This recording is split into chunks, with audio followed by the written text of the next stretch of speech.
All right, everybody, welcome to our second episode of The Jew and the Gentile. Again, this is not really about me looking like a Jew or you looking like a Gentile, even though I really don't know what that means Me either. anymore. But funny story, actually, first week back to ministry school, I went to Trader Joe's in California, and there was straight up like full-on Jewish guy wearing the tassels, everything. I didn't even have a beard. I shaved it all off. He looks at me straight up, looks at eye contact. He's like, "You Jew?" I was like, "Nah, bro, no." So apparently I do. I mean, even Jewish people think that I'm Jewish. That's a good thing, I guess. I guess so. I mean, I'm looking more and more like Jesus. That's how I put it. But anyway, we tackle different subjects. We look at it from a kingdom perspective, from a worldly perspective, and we obviously, within there's that religious element, the religion part, which is actually completely opposed to the kingdom, FYI. I guess that would be another subject. Yes. Subject of religion. I'm going to save, I have so many good things. I know. I was talking to my mom on the phone this morning, and I'm like, just telling her about this. And she's like, send me the link, blah, blah, blah. Yeah. And I'm like, I don't think we'll ever run out. There's just too many. So this is what we're going to be doing. We're tackling different subjects. So like and subscribe, comment some subjects that you may want us to cover, and we'll do that. And you know what? Just follow us. Keep watching our videos. You can even hit the notification bell anytime we put up a new one, so you know right away that we done it. And something else we're going to start doing on all our podcasts is start making it available for you to donate if you wish to do that. I mean, it all takes resources to do these things. It takes time. So it'd be awesome if this would help our ministry prosper and keep going. So there you go. That's the info.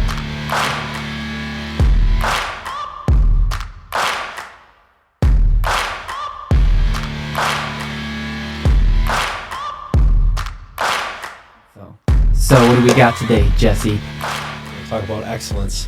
Excellence. Something very near and dear to my heart, actually. Yeah. Yes. It should be. Right. It should be if you follow the Lord. Absolutely. Absolutely. So, yeah, I mean, as far as excellence is concerned, I think a lot of times we get confused what that actually looks like, especially in the kingdom, because there's a lot of convoluted areas. As far as, okay, now I live under grace, and we forget the empowering part of it. And, I can slack off in this area because God's got it covered. And the Spirit of the Lord will show up and it'll be fine. Yeah, everything will be fine. Yeah. And to some aspects, that's true. That's true. For sure. But, and I think, as I was really kind of delving into the subject, just for my own, I have my own ideas, but then also, kind of just honing it over the last week or so. It was interesting, like, even in my own life, I'm like, oh, wow, these are some areas that, like, wait a minute here. Am I bringing glory to the Lord? Right. So, that's kind of how I look at it. So Yeah. Yeah. And there's that, that element that you were talking about, how, like, the grace will show up and all that stuff. And it's like, no, you're just being lazy, actually. Right. And what our podcast before touched on, we're talking about money, but how, like, we're made to work. Mm-hmm. Like, we're made to produce. Like, that was before sin. Right. And so when we, I don't know, to me, I just throw up a little bit in my mouth when people are like that. When this is like, oh, it'll be fine. The Spirit of the Lord will show up. It'll be great. I'm like, that's true. Mm-hmm. But it's almost like it's degrading. Right. It's degrading, like, the power of the Lord. Right. Like, you're using him. Exactly. You're not partnering him with him. You're just using him. Right. And you're like, I'm going to put this amount of effort into it, and then it's okay. God is good, and he'll cover my butt because I didn't Right. do the work. I could put 10% in and God will do the rest. Yeah. The 90%. Yeah. And it doesn't really work that way. Right. And the problem with that is everything you said is true, except the spirit behind which you decided to do that. Exactly. Because like 100%, even if you do the excellent job, you put all your effort into it, it's still not going to be good until God shows up. Right. Exactly.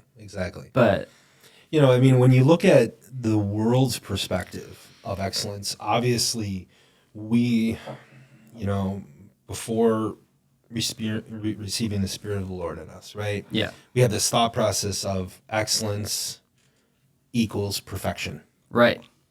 So then all of a sudden we encounter God and we kind of, our whole perspective changes. Like, hey, we understand now, like, hey, we're not perfect. Right.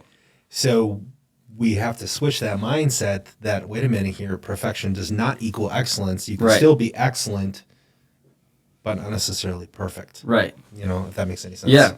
Well, the definition of excellence is the quality of being outstanding or extremely good. And so, like, that has nothing to do with perfection, Nope. actually. And excellence is doing the best you can with the knowledge you have and the resources you have. Exactly. And so, like, I think part of the issue is that people have this idea that excellence looks like XYZ or like a certain standard. Mm-hmm. And it's like, well, we don't have the same standards for everybody when it comes to that kind of stuff. Like, if I played a song and it was okay, like it was just pretty mediocre, people would be like, "That's good." But if a 10-year-old played the same song at my level, they'd be like, "Wow, you're so good!" Exactly. Like that's amazing, Right. right? Because his ability, his experience, and his aptitude should be a lot different than a 29-year-old. Right. Like, exactly. So it's like that performance based, right, you know, attitude. I mean, obviously we live in a culture that, you know, we put like athletes and these, you know, musicians, as you said, yeah, on these pedestals, and until someone else comes along that we perceive as better. yeah, You know, so performance based. yeah. You know, we have this whole culture of what it looks like to, you know. So let's say like an NFL player. So they Right. come in and they're top of their game. Yeah. Eventually that dwindles, and those same people that are like putting them on the pedestal, now all of a sudden they're like, oh, they need to get him out of the game because we see that as a form of perfection. Yeah. But yet the reality is they're still doing excellence. Right. They're still an excellent player. Right. They're still excellent at their craft. Right. Exactly. Yeah. You know, so it's interesting what that looks like. Right. And it brings up a whole bunch of stuff excellence does, because to be excellent, you actually have to perform at a certain level. Right. Exactly. And, you know, in the last, I don't know, 15, I'd say probably 10, 15 years, there's been a correct move to say, listen, you can't perform for God's love. Stop trying to perform. Stop trying to do that. You're never going to earn it. You're never, like, you can't earn his love. Right. So that's 100% true. But what happened is it's kind of seeped into other things, like with that grace thing. It's like, oh, I don't have to perform to be accepted for this. Well, actually you do. Like, try out for anything. Right. Try out for anything. You do have to. I mean, even Jesus said, if you love me, you will do what I command. Mm-hmm.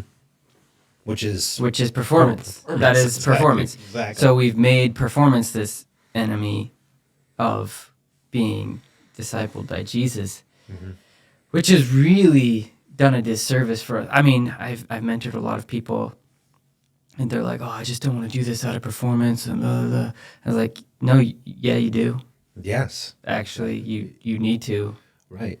And like, who cares? Like, right. I mean, sure, you don't want to earn God's love. That shouldn't be your motivator, but you need to perform well. Right. Exactly. And the other thing too, like when you look at performance, when you look at our country, Yeah. there was this thought process that we wanted to achieve a higher standard. And when you look at our culture now, we have denigrated, or we have lowered the standard of, like, that's okay. Yeah. You are good the way you are. Yeah.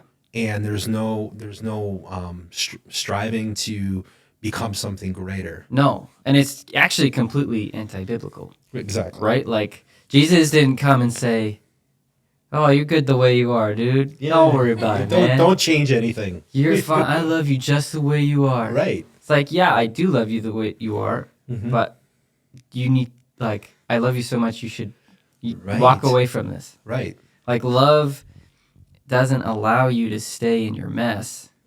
Like, it will love you in your mess. Right. It'll love you even if you choose to stay in your mess. But once you accept that love, like, if you really understand And have experienced it. and have experienced it, you would walk away. Yes.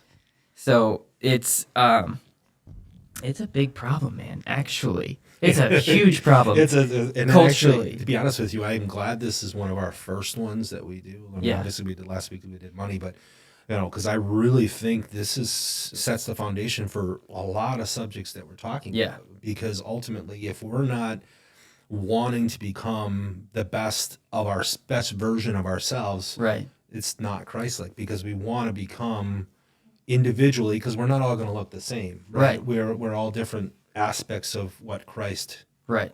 was, as far Yeah. as personality and drives and ambitions and all that stuff. Right. That God put this in individually, right? Yeah. But if we're not striving to become the best version of ourselves, we've actually taken a step back in the kingdom. Yeah. In the kingdom, and I mean, well, you can't really separate the two, but even just in life. Right. And that's like a huge issue. I mean, like I said, last time I managed a store for a time, I was a manager at a van store. And I don't know, I guess I'm in a weird, like, generational gap, I feel like. Like, I'm the last of the millennials. Right. I had older siblings that I hung out with. Like, they're, my brother's like 6 years older than me. And I hung out with him all the time. And so, like, I'm like this weird middle. Right. And so then I would be working with these younger people, and I'm like, how are you like this? Exactly. I don't understand. You do the job. And this is what baffled me, like, I entered the workforce at 18 years old, like, officially got my first job. I worked all the time doing random stuff, and I just did what they asked me to do, and they were like, "You're so amazing." I'm like, "I'm doing what you asked. What you're supposed to. I'm doing what you asked me to do." I didn't do anything more amazing than that. Right. And so it's crazy how much you don't have to do just to stand out.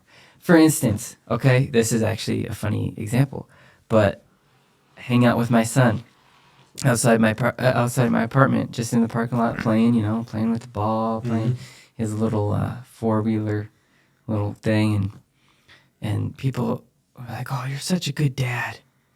Oh, it's so inspirational. It's so good to see you, good dad." I'm like, I mean, I just play with them. Right. It's not that, like, I'm just here. Like, the standard for a good father at this point is that you're there. Exactly. So, like, again, where this whole excellence thing is, it's such a pervasive problem that I was listening to this podcast, and his name is, I can't remember what podcast it was on, but the guy's name is Tim Kennedy. Okay. He's an MMA fighter, Green Beret. Oh, he okay. started like 3 businesses. Anyway, one of my inspirations. He loves the Lord. And he's like, man, like, it's so bad that we're not recruiting enough guys to be in the special forces. Like, they don't even qualify. Right. They had to change the physical standards because 18-year-old dudes would show up to boot camp and break their hips. Really? Yeah, because they Wow. have never just carried weight before. Wow. That's intense. Yeah. So like it's like not even that they're not applying. It's that even if they applied, they wouldn't qualify because they're Right. like smoking weed, doing all they're not. They're not even physical enough to like pass any standards. Right. So like this whole idea of excellence and just actually doing your best. I mean, even my generation and younger, we grew up getting participation trophies. Mm-hmm. It's like that's not how life works. Right. man. You know, even like I have my older son. Well, actually both sons, they're excellent what they do.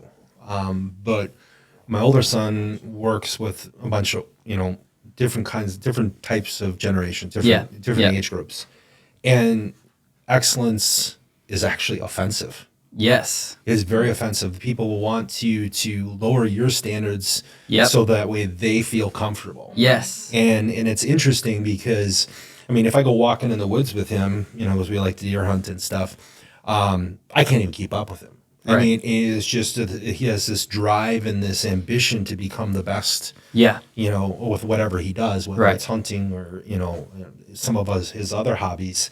There's this drive for excellence, like to become the best. And same thing with my younger son. Right. He drives semi, and there's like a passion. Mm-hmm. So God gives you this passion, and then if you partner with excellence, then there's power in that. Yeah. And it's bizarre, but a lot of people, how offensive that can be to people. Yes. It really is offensive. So. Well, when you bring God's best, Mm-hmm. when you bring your best to God, I should say, it is offensive to everybody who doesn't, Right. because they wanted to keep their life comfortable. Right. They wanted, I mean, you think of the alabaster jar yet again, Yes. right? Like, it was offensive to everybody because, like, She brought her best. she brought everything that Mm-hmm. she had to like have use all her money to buy that. It was so expensive. It was a year's wage. Right. So, and I mean, I've seen that. I've been in church my entire life. Like, my mom asked for me. They went to Bible college right after that. And so I've been in church 29 years of my life. And every time that something is done well and it looks actually nice and it looks like, oh, they did a really good job, Mm-hmm. somebody's offended. Absolutely. Every single time. Every single time. There's It doesn't matter what it is. exactly. It doesn't matter. Like, and it's because people are offended by the idea that they should bring their best to the Lord.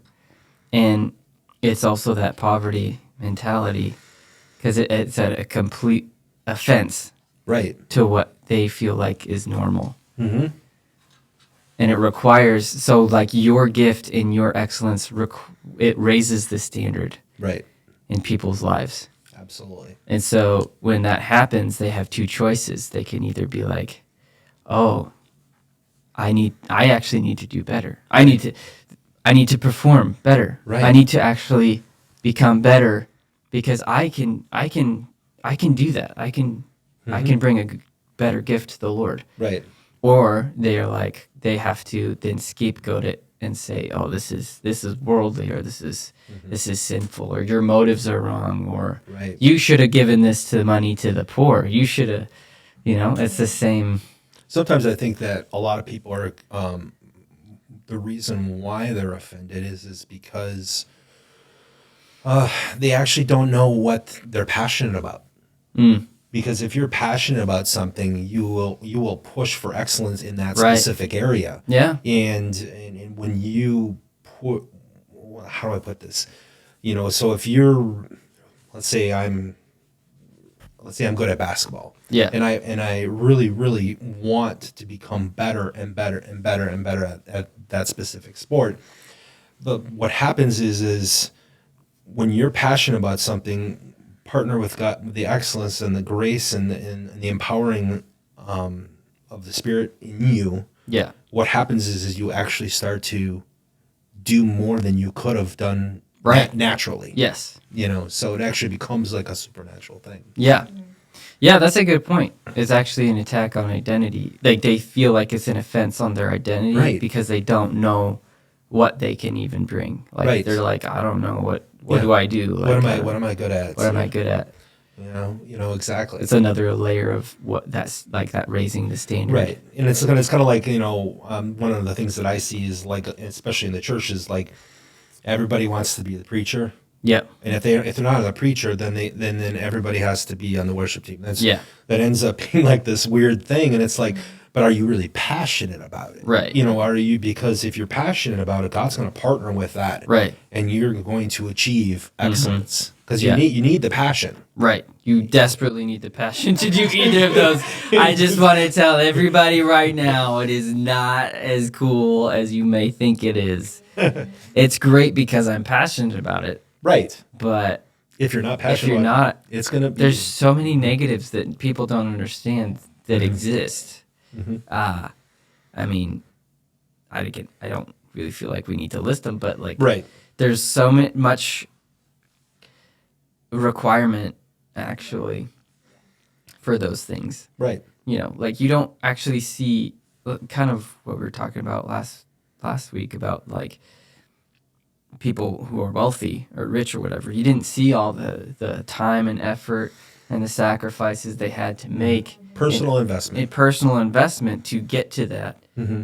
And so like, man, you think you want that, but I don't think you know what you're getting exactly. into. You know? Because there's just certain things that Pastor Eric will never be able to do, ever, in his life, that someone else will be, because they're not a pastor. Right. Exactly. There's different requirements. There's different benefits and different requirements and different like setbacks. Like, and it's not negating that somebody couldn't be, you know, good at preaching here and there, right. or even, you know, being part of the worship team. That's right. not it. That's not what it really, there's not a requirement right. in that area. You can do a person could do multiple things. Exactly. Yeah. But, you know, I mean, when you look at, you know, because I was looking at just skill and excellence, you know, the first thing that came up, one of the first things that come up was, I can't remember how to pronounce his name, Basil, or the guy who was anointed by God to make the armor and the weaponry and the tools and all that stuff. You know, guarantee you he had passion for that beforehand. Right. For the tabernacle you're talking about, right? No, and all the molding of the gold and all that kind of stuff. So he was anointed by God, but yet I guarantee you that there was a passion that he already had for that. Well, he was already a craftsman. Right. Right? So he was already doing what God anointed him to do. Right. Which is interesting. Right. Because it kind of goes back to that whole like people wanting the feeling of revival or the outcome of revival beforehand, which is really funny because people who say that are against emotionalism, right? Right. Yet what are you waiting for? Emotions. Exactly.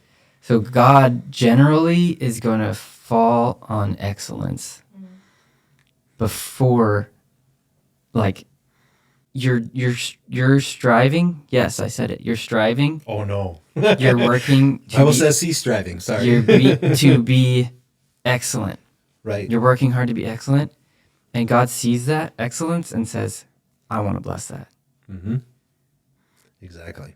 And so, how does that pertain to revival, Pastor Samuel?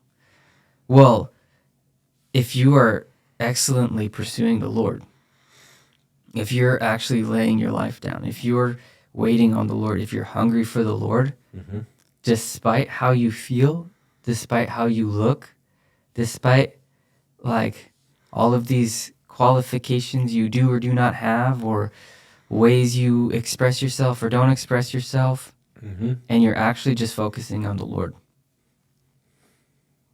He's going to fall on that. Right. But we have it backwards. Yes, we do. We do for sure. We have it. We definitely have it backwards in the, as far as in the church is concerned. Yeah. I think what we kind of just push it aside and say, God will anoint me and then I'll become excellent. Instead of, you know what, I'm excellent. Yeah. At this, and He's just gonna fill all the gaps, so to speak. Yes. Yeah. And so it's kind of, until we figure that out in our hearts, in our life, to decide, I'm going to do this regardless of, like, Jocko Willink.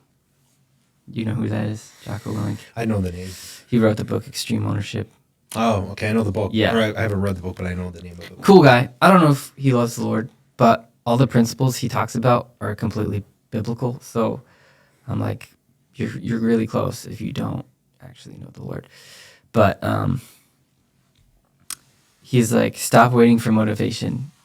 It's never going to come. Mm-hmm. Stop waiting for it, because it's a myth. Like this whole like idea, one day I'll just be motivated to get really ripped or whatever. It was like, I'm going to be motivated one day to wake up at 4:30. Nope, you won't. You're just going to have to decide. It comes down to a choice, yes. And then you're going to have to do it, regardless of your feelings.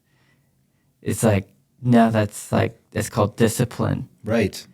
It's totally different. It's totally different. And excellence requires discipline, which is severely lacking in basically everywhere. I think the world actually does a lot better job of discipline when you look at who's actually excellent. Right.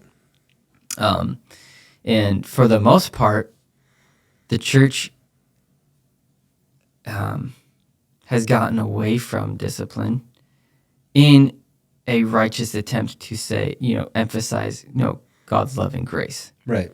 Which I completely, that's needed 100%. But when discipline and excellence are so low, our standard becomes really terrible. Mm-hmm. And our mindset is very bad. I mean, we've gotten so far away from being discipled, and that whole idea of like, okay, I should be disciplined. I should be focusing on this.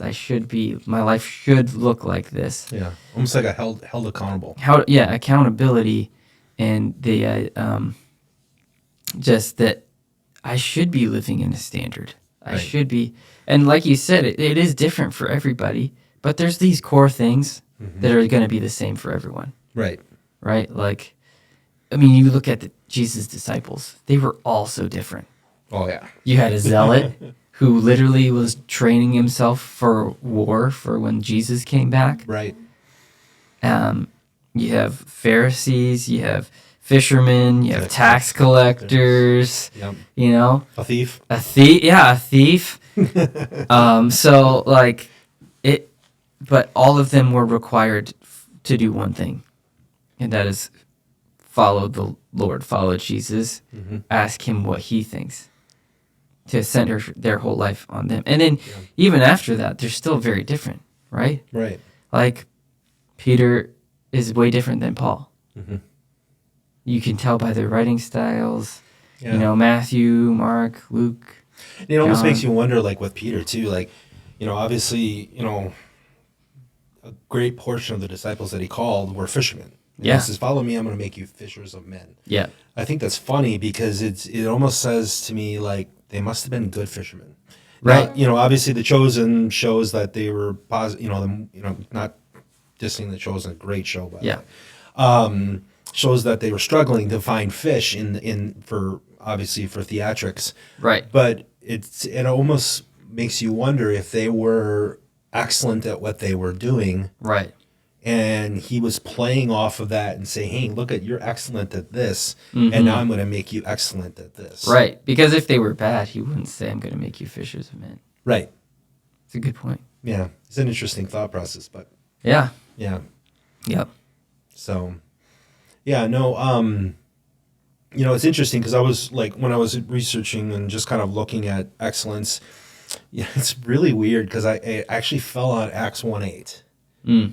And I was kind of looking at it, and if you want to read it, just to make Yeah. sure that I don't want to misquote it. Don't want to misquote the Bible. Heretic. Acts 1:8. But you shall receive power when the Holy Spirit has come upon you, and you shall be witnesses to me in Jerusalem and in all Judea and Samaria and to the ends of the earth. Yeah, so what God was kind of showing me through that verse is the church is, we typically take that, especially the charismatic churches, we take that and read it as, okay, the anointing has fallen on us, Holy Spirit's in us and lives through us, right? And we take it and we look at the charismatic gifts and prophecy and healing and all this other different things. But the key word that really jumped off the page, two keywords, obviously power. And the other part was witnesses. Yeah. So when we live excellently in everything we do, whether it's in our jobs or as a dad playing with his son, what happens is that is a witness. We are now witnessing to the world. Yes. And so if I go in and I'm the best boss that I can possibly be, Right. what happens is they ask me, why are you different than other bosses that I've had before? Right. And now I have this option of using my testimony and using my life to speak and witness to people. Yeah. It's not just about being excellent so that way, you make God proud.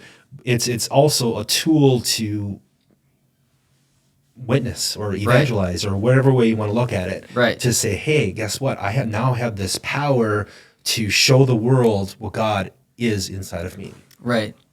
Because it's actually, so like if the Spirit of the Lord comes upon you, so what that's saying is that, okay, excellence is something that God just is. It's a culture it's a culture in heaven. Well, yeah, and can I interject to it too? When you approach a king, you say, Your Excellency. Yeah. Yeah. So when we're approaching the king, we're saying he's excellent. So he's the ultimate king. He's the ultimate excellence. Right. Sorry. And he's made us kings and priests, right? Right. We are now a royal priesthood. So when the Spirit of the Lord comes on you, and honestly, to me, that would be when the anointing falls on you, to me, that is revival, right? Like that's the essence of revival, is that we are being anointed, being filled, being revived. So excellence should be a byproduct of following the Lord. It should be a byproduct of the culture in heaven that is now being placed in you, being built in you. Right.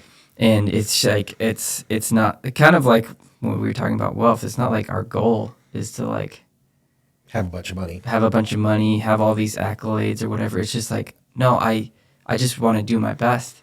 And that's actually, that to me, like, okay, revival, honestly, that's just what happens in heaven. Mm-hmm. That's what's happening in heaven. Right. So when we ask for the Lord, we pray that prayer, your will be done here on earth as it is in heaven. It should be that's what we expect. But it isn't a meeting. It isn't something that we leave. It isn't something that we go to. Right. It's something that's happening within our life. Right. It's already internal. Yeah. It's not, the external is the fruit of it. Yes. But it's internal first. Right. And so when you're like being the good boss and people are like, what's different about you? Mm-hmm. That is revival. Right. Because they're seeing Jesus in you. Right. And now the Spirit of the Lord is actually pulling on them. Right. And saying, hey, you need this. You don't understand this, but you're very curious because this is what your soul is longing for. And that is actually what excellence does. Right. Every time. Every single time. Every single time. I could see that in my life as well. My first real job was Jimmy John's and delivered sandwiches. Good sandwiches. Yeah. And you're probably sick of them now, though. I had one actually on my birthday last year. Oh, yeah. For the first time in like years. And I was like, this is a good sandwich. It's a good sandwich. I walked in. I hadn't been into a Jimmy John's since my last day in 2014, August 2014. And I walked in and I was like, oh, yeah. I remember this. I remember this. And I'm no longer sick of it. Yeah, it's like, oh, nostalgia. Oops. But like I said, I was just doing what they asked me to do.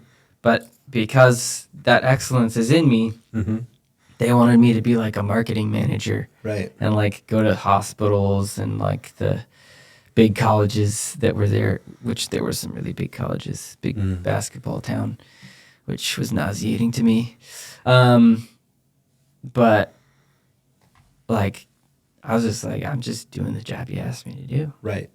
But they're like, and even that window factory story, like, oh, you're like, this isn't normal. Like, you shouldn't be able to do this. No. I was like, you're probably right. I shouldn't be able to do this. I was disqualifying myself my whole time. The Spirit of the Lord was telling me, no, it's all right. You can do it. You can figure it out. Right. And so that's the power of excellence, is that Right. you don't see, there's overt evangelism Mm-hmm. and there's just covert, Yes. you're living your life evangelism. And Yeah. I think there's something really underrated and overlooked about Right. just living your life excellently and people being hungry for that. Yeah. Last year when one of our missionaries, Dave Ogren, came, him and I were talking just in general, just about my life and, owning a restaurant and, the whole thought process and, how many people have come through the Lord through that. Yeah. And he's like, so do you like preach the gospel to them? And I said, no, I'm just trying to be the best boss that I can possibly be. Right. And he said the word presence evangelism. And I was like, that's an interesting terminology, like presence and evangelism. Like, so just basically the Spirit of the Lord resting on my shoulders and the world around me changes. Yeah. It's an interesting. Right. Yeah. Well, Paul, I think it's Paul. I'm pretty sure it's Paul. I'm 99% sure it's Paul. He calls us living apostles. Right. Living epistles, sorry. Right. And, and I think like overt evangelism is awesome. I have tons of testimonies of that. Absolutely. Yeah. Super it's a fun. necessary thing. Yes. You should do it because you actually can see the Lord move in a big way if you do it. And you just have to get over yourself to do it every time. Every time. Every single time. No matter how many times you do it. I think, all those big evangelist guys, they still have that internal struggle every time. But they've seen it enough that they're like, no, this is going to be good. Mm-hmm. Like they have faith for it because they've seen it happen. Right. And so that stuff is great, but we should live a life that is full of excellence, that people are drawn to the Spirit of the Lord, because like I said, excellence attracts the Spirit of the Lord. It's like building a runway for him to come and land. That's a good analogy. And so it's not like we're like trying to bend his arm or like entice him to come. Right. It's literally, he's just super attracted to it. Right. So I don't know. If I know my wife's super attracted to something, I'm gonna wear it. Exactly. Right? Like, yeah, exactly. If you really in love and you know they like it, Yes. you're gonna wear it every day. Like Honey, I like this clone. Yeah. Like, is there any way I can buy 10 of these in bulk? Right? Because No, it's true. Because you love that. You love your wife. You want Right. you want them to be attracted to you. And so a lot of times we have this like stink about like, oh, I don't want to like, I don't know. I don't feel like putting the effort in today. Right. I don't feel like the Lord will come. It's like, that's gross, man. Mm-hmm. It's like, I don't want to be the guy who's like, yeah, my wife has to love me because we're married. Right. She's required. She's required to love me.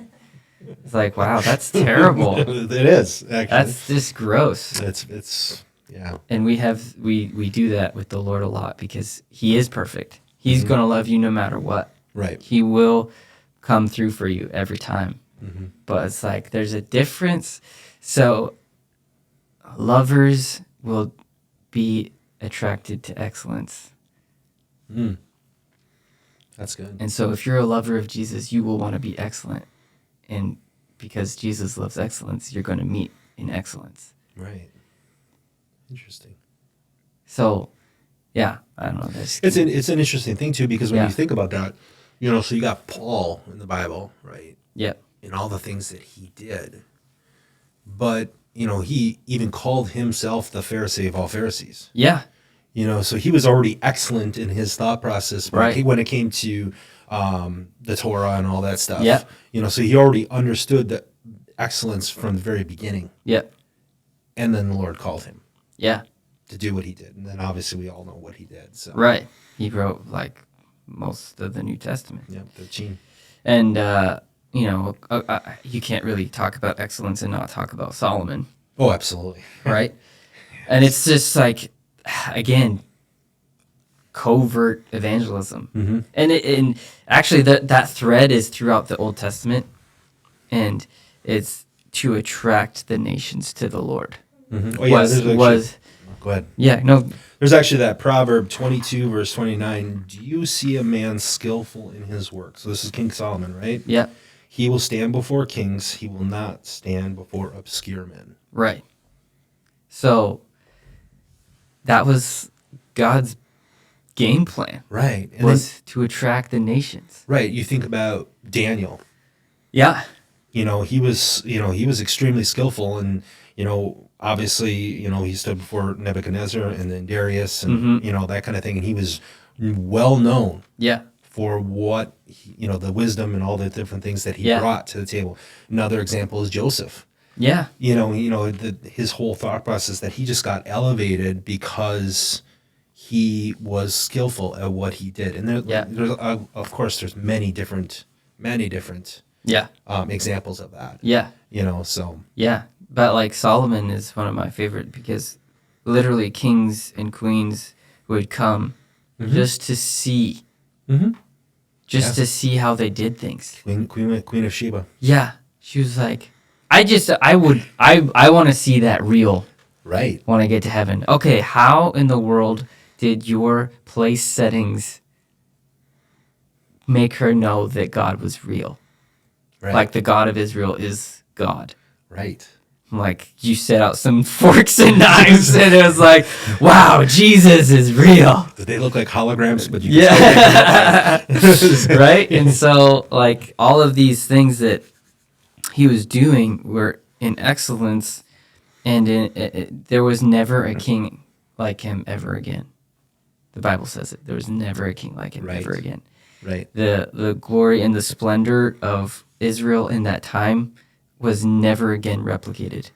Mm-hmm. And so that power of excellence should be something that we want to instill in us. Mm-hmm.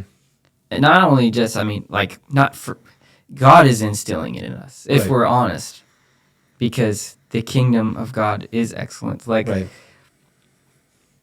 if you guys are going to be offended about nice things and how things look and how things like are just so, and you're really going to hate heaven. Right. You're actually really going to hate God. Right. Because he has things just so. Right. They're perfect. They're not even just excellent. They're perfect. Right. So it's going to be completely offensive to you if we don't settle this in our hearts that I need to be living in excellence.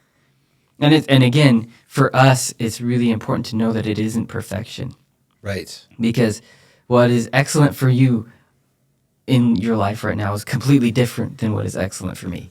Yeah, and you can't necessarily judge a person or hold somebody accountable to the standards that you've been called by God to uphold. Right. Yeah. Yeah, like for some people, what is it like?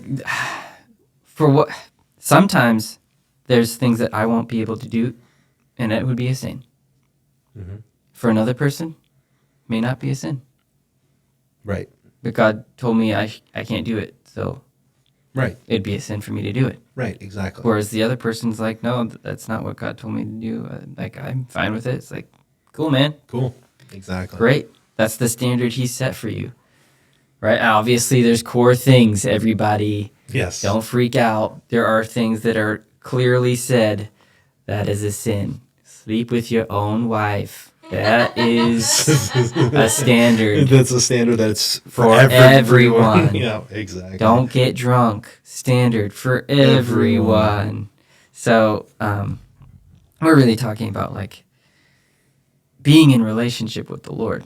Mm-hmm. And I think, I don't know, there was a season in my life where the Lord asked me not to drink soda or pop or soda or whatever you guys call it. It's pop in Wisconsin. Pop. Okay, good. It's pop. See, I said pop. And people were like, why? I'm like, I don't know. He just told me not to. And they're like, oh, okay. But same thing with me and coffee for about a couple months. Right. It's like, nope, if you want something, drink tea. Like, okay. Yeah. Gross. Coffee. But I think, it's just part of that relationship with him and seeing like, hey, will you actually just obey me? Right. And it built something. I'm sure it did the same thing for you. It built something in me where I was like, oh, I can just actually, I have discipline to listen to the Lord. Yep. And that's excellence. Absolutely. Yeah, the other question I think a lot of people would probably have is what am I excellent in? Right. And I think the hard part that a lot of people forget is when we look at, let's just say people with with kids, right?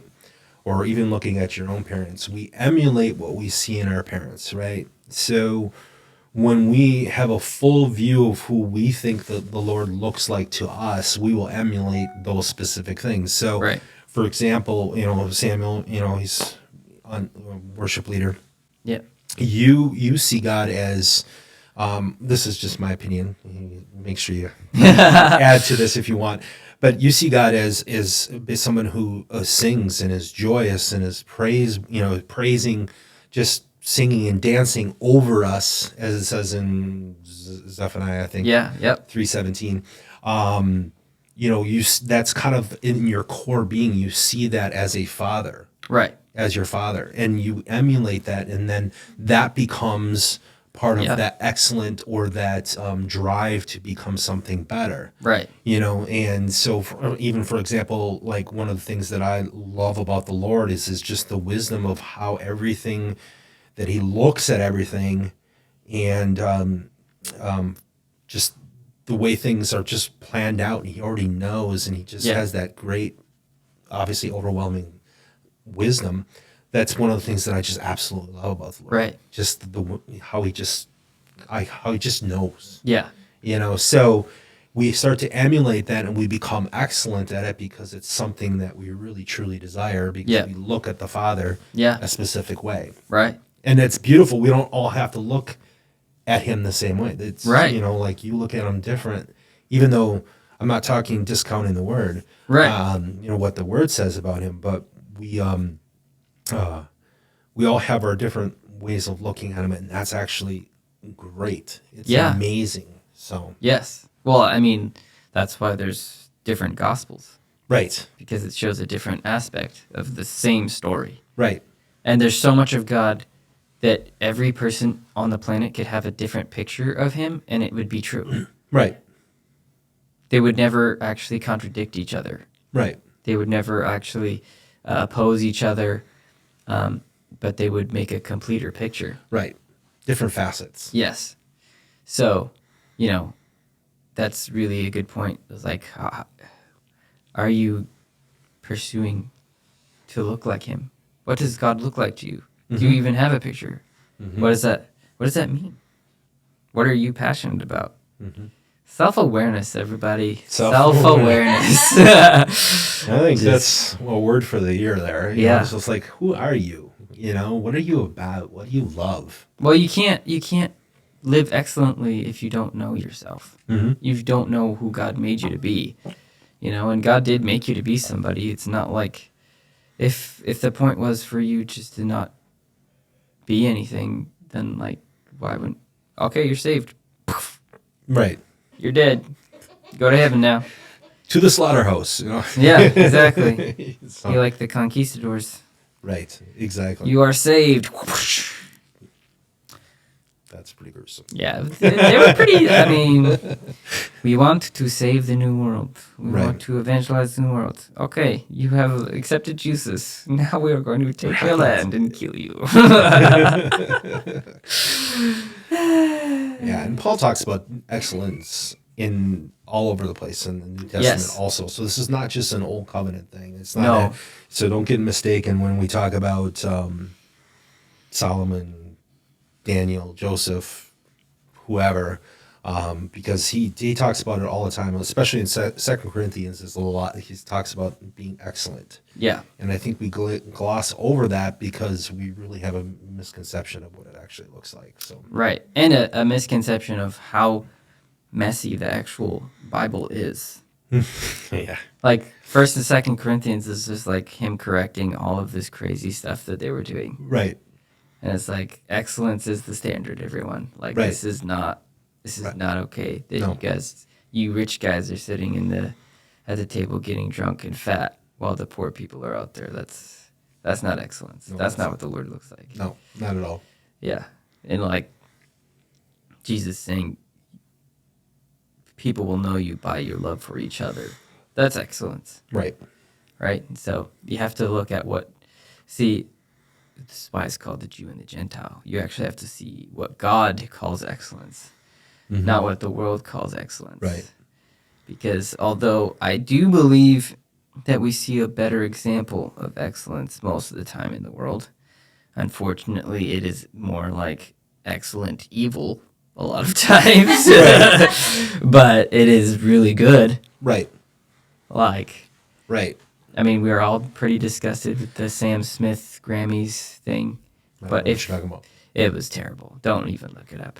Well, It was really gross. But if you look at the choreography and the lighting and all of the stuff, it was excellently evil. okay. I'll take your word for it. Yep. You know, or you look at sports or whatever, these people who are so focused on their craft and they want to be the best of the best, and they're just really excellent. They're just, Right. you know, I think that's part of why I love warriors. And like, I really, when I was younger, I wanted to be a Navy SEAL or like in the Special Forces. So I really love those guys, and they still inspire me. But they are so sold out on the idea of being the best. Of like, I need to do this because people are counting on me, because I'm counting on me, and just because like that's who I am. I want to be the best. And you know, like it's a saying in this Navy SEAL's second is first loser. It's like that's pretty insane. Yes, when it's like, essentially what it is. Yeah. your like whole culture is based on that, which then produces literally the best warriors on the planet. Yes. They're legendary. They're legends. Like if you Right. get that pin, man, you're a legend for life. Right. And so You ever see that he's on YouTube, The Warrior Poet? yeah. He's another one that talks about excellence and Yeah. doing and I can't remember if he is He was a ranger, I think. Ranger, okay, which is Yeah. pretty crazy. Mm-hmm. But a believer also, but the whole thought process, I mean, he obviously talks a lot about guns too, but he likes to shoot his guns and all that kind of stuff, but Who doesn't? Yes, exactly. Who doesn't? Little bit of plinging, right? So, but what he puts in his videos, he talks a lot about just excellent and doing and training and the thought process and the energy and the results of it. Right. Because it's not just about, because a lot of people are going to hear this and they're going to say, okay, I got a lot of work to do, but it's not about focusing on the work. It's actually focusing on the results because the results are phenomenal. It'll change your life and it'll change everything around you. Yeah. So I think a lot of people look at that and they're like, well, I don't have the energy to put into that, instead of like, I want to achieve that. And there's got to be a goal. There's got to be a vision or something out in front of you, like a carrot on a stick, so to speak. Right. I might get this wrong, but Chris Valentin says this a lot, and he says, passion looks like work to those who are not in love. Mm. Yeah. And he says, so many of us will do for money what we won't do for love. Like, he's like, Wow. if your work says you need to be here at 9 a.m., you'll be here at 9 a.m. If church starts at 9 a.m. and somebody says you should be here at 9 a.m., you're like, I don't care. Mm-hmm. We were just talking about that earlier.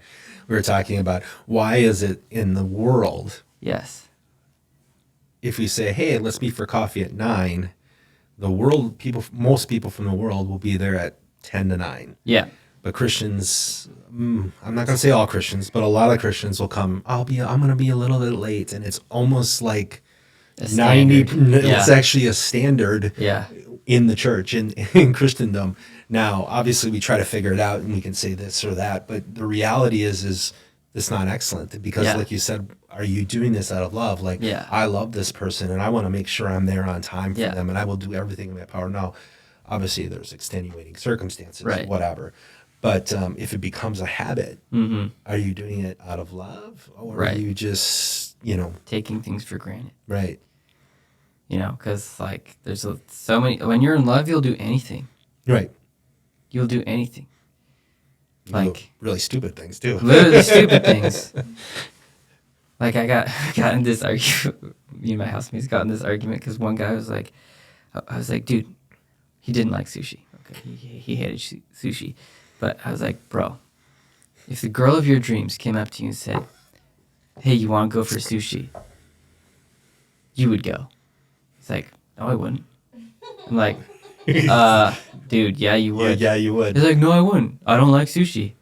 I'm like, yeah, but it's the girl of your dreams that you will love forever. He's like, yeah, well, no, I would just like, let's go somewhere else.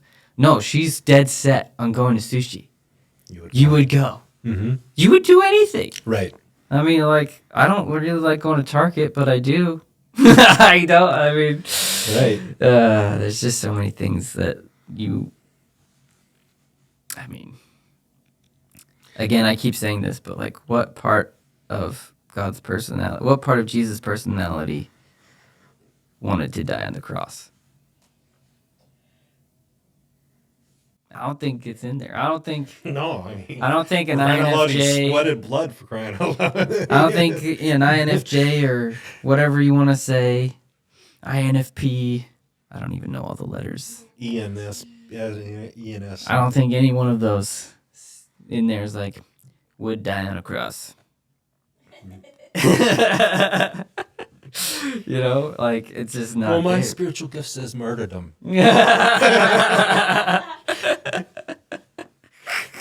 Sorry, that's a topic for another story one day. That's good. Yes. But I think, that's the key to excellence is actually falling in love with Jesus. Mm-hmm. Actually, that's actually a valid point. My spiritual gift is martyrdom. Actually, now that I realize it's actually not a joke. Would you do that because you love the Lord? Right. So that person, let's say if they have the spiritual gift of martyrdom, they're so passionate about the Lord that they would die for him. Right. So that is excellence. Yeah.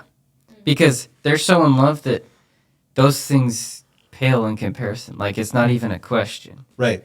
Right? I mean, it's the same thing. Like, you and I would die for our wife, hands down, right? Absolutely. Like, every time. Absolutely. Not even a question. I have to every day. Yeah.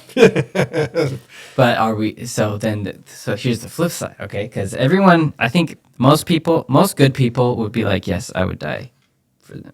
The Bible says most people would die for a good person, but no one's going to die for a bad person, right? Mm.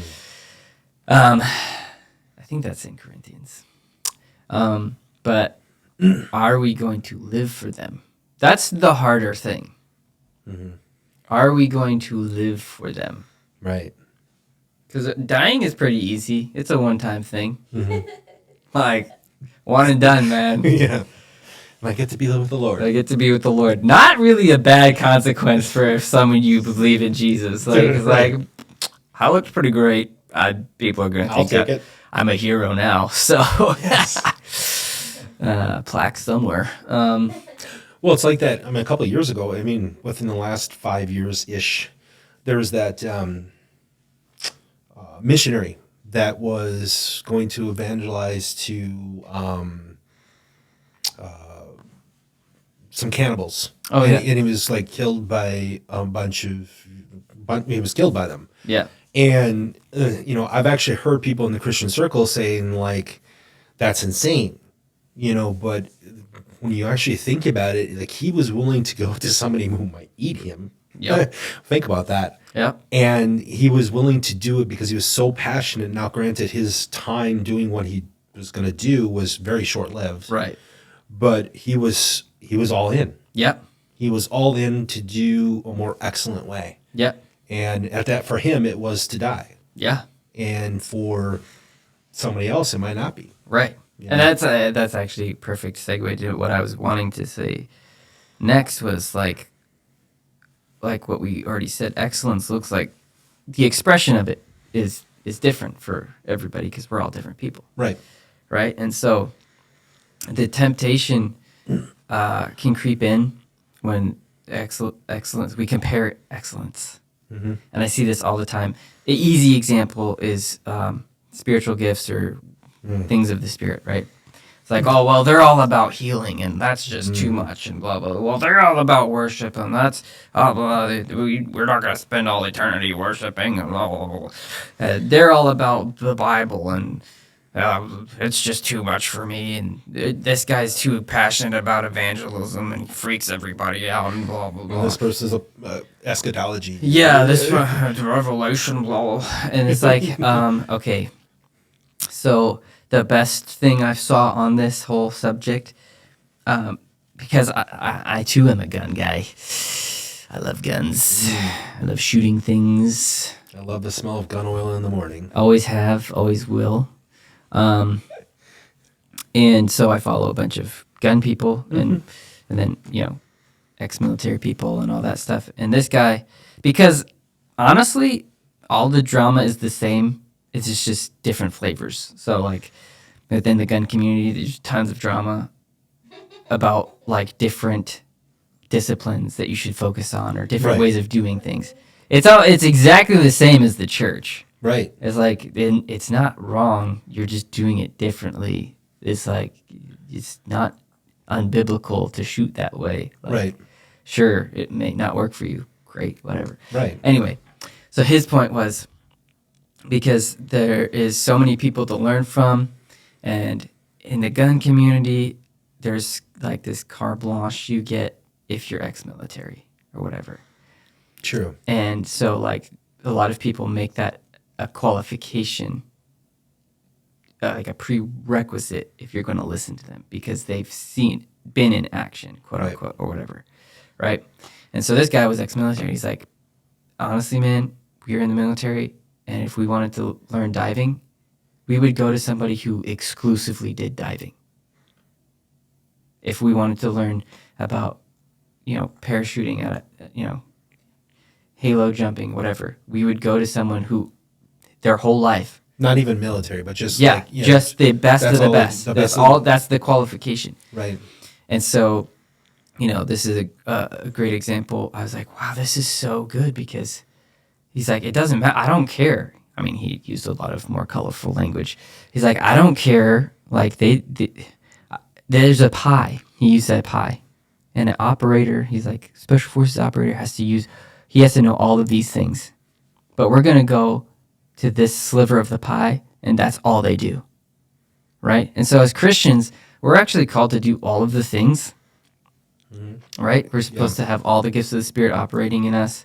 We're supposed to, be excellent in all the things we do. But I'm going to go to somebody who, like, their passion is healing because they put way more time into it than I did, right? Like, they know. And that's good. It's good that we have people that's their whole pie. Like a Todd White. Yeah, like Todd White, perfect example. Mhm. If I want Or to, Randy Clark, either yeah, one. Randy Clark, Todd White, whatever.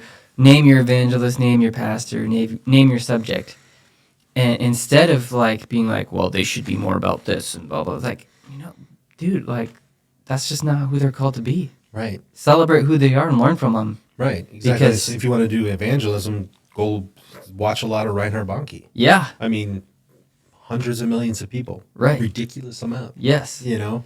and so I'd like love to have met him. But yeah, he's cool. He came to our school. Oh, yeah? And he preached. It was awesome. Yeah. He so he's German and Right. he's older. It's got So- that fur. Yeah, he was just awesome. I didn't realize how much he shaped my life until later on, and I connected the dots. I was like, oh, I just saw him randomly on YouTube one time, and I was like crying. But he unwittingly flipped off the crowd because he was using his fingers, and he's like, as an example, and then he was like this, and everyone was like. Because I don't even know if that's a thing in Germany. I don't know. I don't know. But it was just a funny thing. But let's stop this whole comparison thing of like, okay, my gift, this is how I see things, and this is how it should be. That could be very true. You're probably right. It should be that way. Mm-hmm. That's your passion. You need to be teaching people. You need to be Right. bringing people along, not judging them for not being where you are. Mm-hmm. And learning from those people who that's their whole pie. Right. That's who they're called to be. Obviously, they still need to be people of the word. They still need to be worshipers. They need to still be these things, but the majority of their pie is something different than yours. Right. It's kind of like, it's actually kind of weird because this is a really weird segue to what I wanted to talk about with Ephesians 4 when we talk about the apostles, teachers, prophets, et cetera, et cetera. The reality is what is their goal? Their goal is to teach the saints of what they're really good at. Yep. That's essentially what it is. Yes. So if you want to know about evangelism, you go to an evangelist. Right. But ultimately, what are you passionate about? And that's the king. That's the key thing. That is because your passion will drive you to excellence. Mm-hmm. It should drive you to excellence. And your passion is rooted in love. Yes. Like if you're in love, you will be passionate about doing whatever. Right. Yeah. That's awesome. Yeah. And I would say don't put excellence in this box of spirituality either. No. Because there's so many things that, so many hobbies, so many things that we don't think the Lord could ever use, but He's just waiting for us to be excellent in them to see what He can do with it. Right.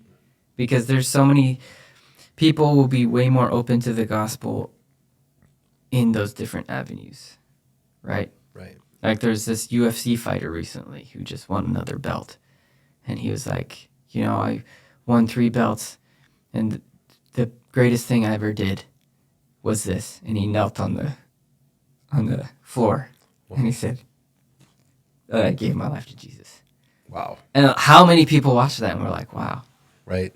That's cool. Because he's obviously a really excellent fighter. Yeah, but you shouldn't be hitting people if you're a Christian, right? They asked for it. They stepped in the ring. They stepped in the ring. But there's different things. Like one guy was like, he just loves to fish. And he was really good at it. And people will connect with him because he's a fisherman. Like people just open up to him about it that would never open up otherwise. You know, it's like, how do you know it's going to be a tool for the gospel? You have no idea. Right. But you're passionate about it. Do it for the Lord, man. Right. How many times? Who, what? The frowning guy, the CrossFit guy. Yeah, there's CrossFit people. There's people everywhere. Or even like the semi drivers that drive down, you see Jesus saves on their semi. Yeah. We've known a lot of people, at least I have, that like will make fun of those truckers and stuff like that, but they're passionate about trucking. Yep. And they use this tool that God has given them to like drive down the highway. Yep. And there's how many people we don't know. Yeah. We will never know how many people that might have changed or their lives, but they're passionate about it. Yeah. you know? This one gun guy I follow, super cool. He's a pastor, and then he like builds wells and water systems in Okay. like South America. Mm-hmm. But he just loves guns, so he's a preacher and he shoots guns. And he went to this one event and he baptized 5 people, and they gave their life to the Lord At a gun event. at a gun event. That is so awesome. That would have never happened if Right. he was never given that permission to like, no, you love this, man, just go do it. Like, Yeah, right. be excellent at it. And the Lord loves that you're coming alive. See, the thing is like revival revives all of who you're supposed to be. Mm-hmm. And when we submit all of our life to the Lord, we may have a season where we give all of that up. It needs to die. Right. But something grows from that seed. Right. And so he can redeem what your passions were that may have been just for your intent or just because you liked it.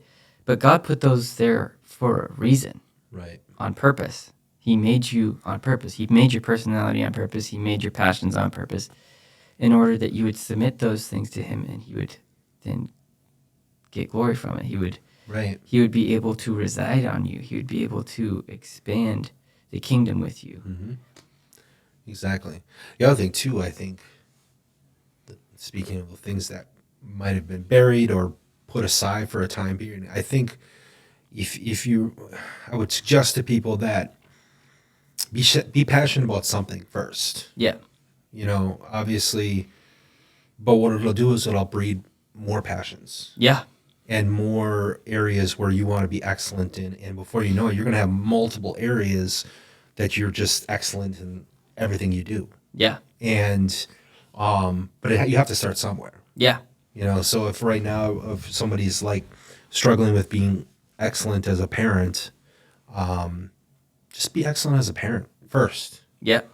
And then so on and so on and so on. And it will just start to expand Yeah. and grow more branches on that tree, so to speak. Yeah. Exactly. Yeah. So It's good stuff. very good. Yeah. It's almost like, I don't know. I get that picture of like just the expansion of the Lord inside you. Mm-hmm.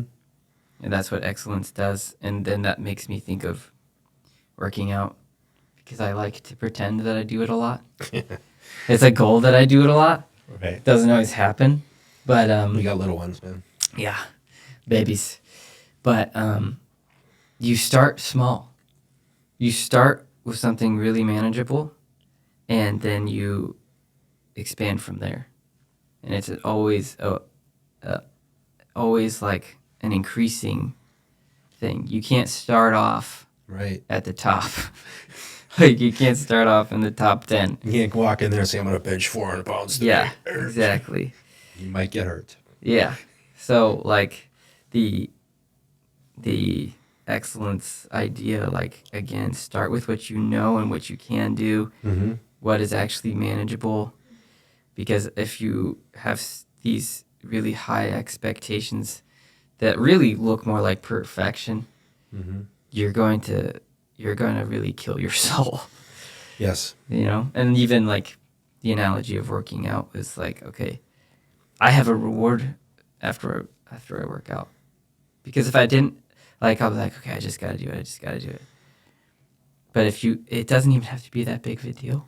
Right. It could be just like, oh, I get this little treat. This Your is- brain goes overtime because you're like, oh, I get this now.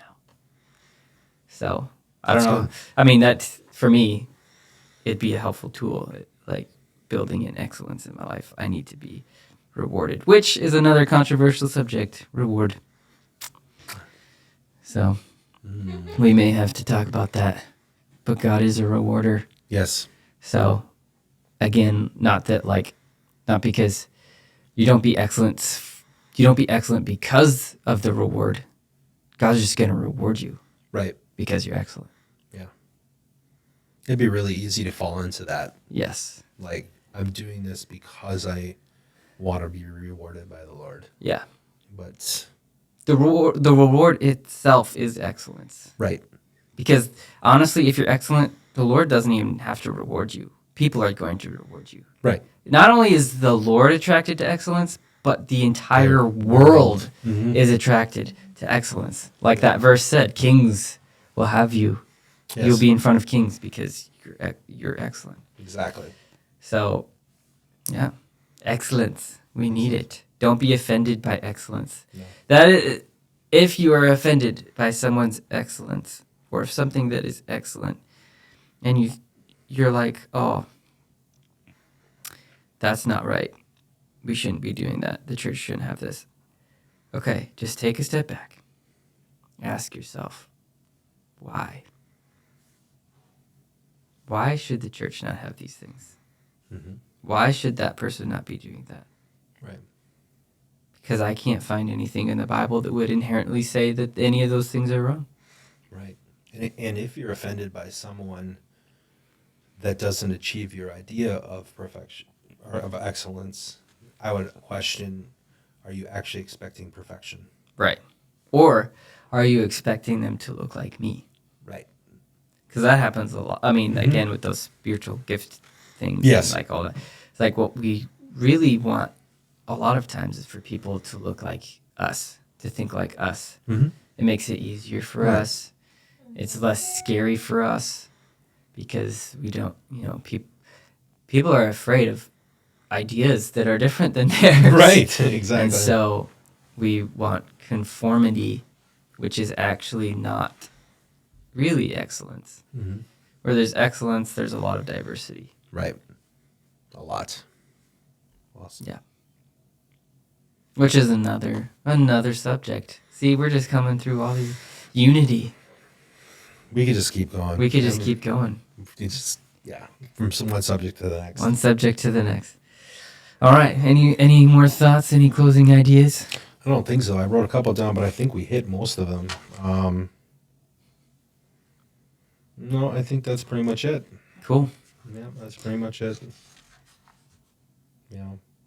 All right. Well, thank you for tuning in yet again to the Jew and the Gentile podcast. Yes. Like and subscribe. Hit that notification bell if you feel led to donate to our worthy cause of podcasting. Actually, all of the money will probably be just going to New Life Ministries. We'll find a way to bless the Lord with it. Please go ahead and donate, and tune in next time. We'll have another great subject matter that you would like. All right? See you next time.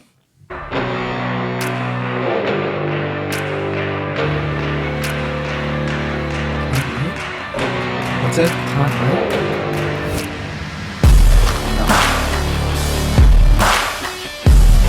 You know who would be funny to have in here with this on? Sammy. Because I think he would just not be able to handle it. And he's so quiet. You're like, is he gonna laugh or no? What is he thinking in there? And then he would cry because he can't hold it in anymore. We'll put this on just for you, Sammy. Just for you, man.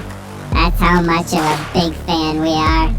We just wanted to make you cry, laugh alone in your house. You're listening to your Jesus music and you put on this podcast. What does this sound like? Your voice sounds so different. I'm expecting it from these, but I know, we can hear it for her. She doesn't even have a microphone. Oh, whoops. I didn't even plan on saying anything, but you can't put that on the internet because it's I don't know.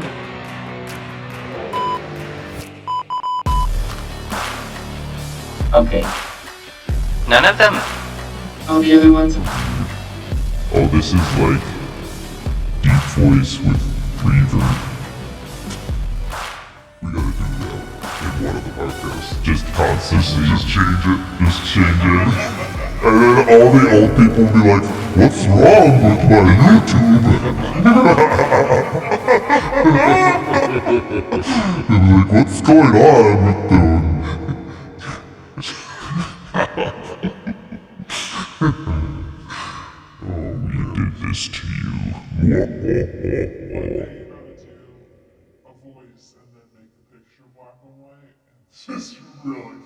Just blur out our faces. So we have a guest on our podcast who would like to remain anonymous. So we are changing our voices just collectively for them. I think there's a demon on this podcast. I am Legion, for we are many.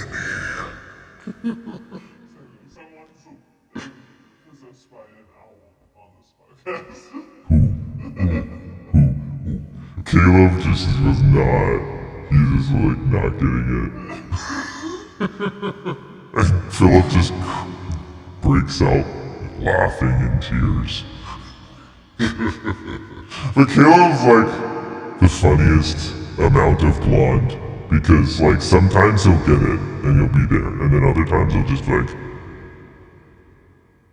what? What do you mean? Who's possessed? Alright, I guess we should eat some food, huh? Sounds like a plan. Wow! It's 12. We went an hour and a half. Sounds good. What's that? What's the... There you go. Yeah.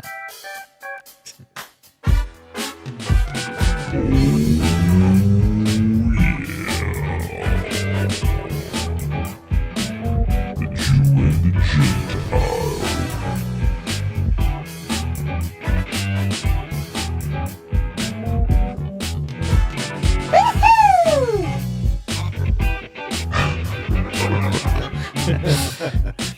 Gets everyone every time.